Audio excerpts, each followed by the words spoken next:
Hey, what's up? CJ here. Today we're going to talk about how to fill a room with light. I did this video on my Instagram and people actually really liked it. Of us using artificial light to natural daylight. It was just a quick video that I did while I was taking pictures of my wife.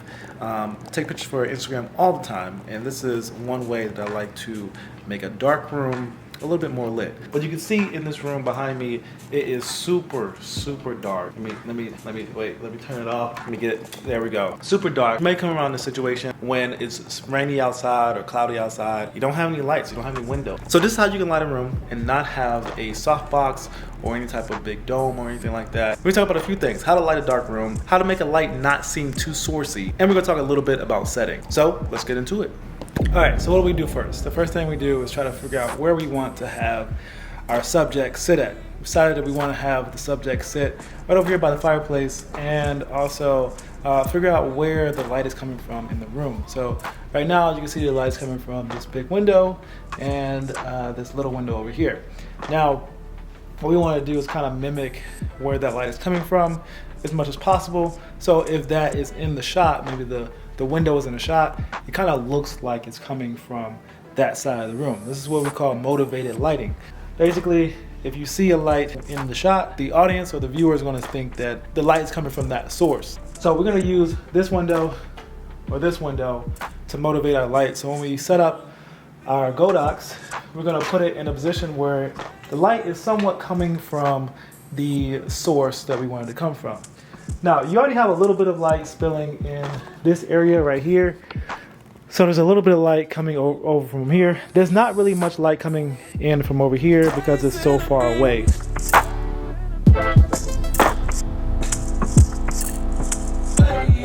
Now that we have a light set up, we have it at about 100%. We're blasting it up at the ceiling. This may not be enough for you depending on the type of lens that you have. Now, we're using a continuous light. If you were to use a flash, you would be able to get more output. But since we're using continuous light, we want to keep that kind of natural look. I feel like this feels much closer to natural when you're using a continuous light.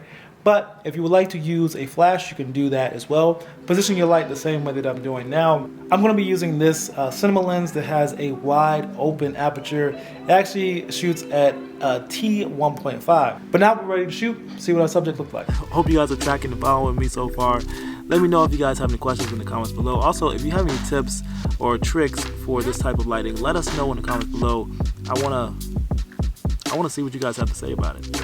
Okay, so I brought my son in. He went ahead and took a couple pictures for me. Reluctantly, he didn't really want to do it, but I got him to smile a little bit, got him to laugh a little bit, and he took a few pictures sitting in the same spot, basically in a position where the light would fall onto his face, but also light the background behind him. We didn't want him too far in front of the light because he would have been in the dark. We wanted him kind of in between the light and the window. Draw a line right here, had him sit right there on the rug. But the object of the game is to make sure that the light is as inconspicuous as possible. Looks like it belongs there, so we use the window to motivate the light. And also, we made it soft enough by using the bounce of the light on to the wall. Now, the opposite will look a little bit bad. Jaden, you want to show an example of the opposite? Okay.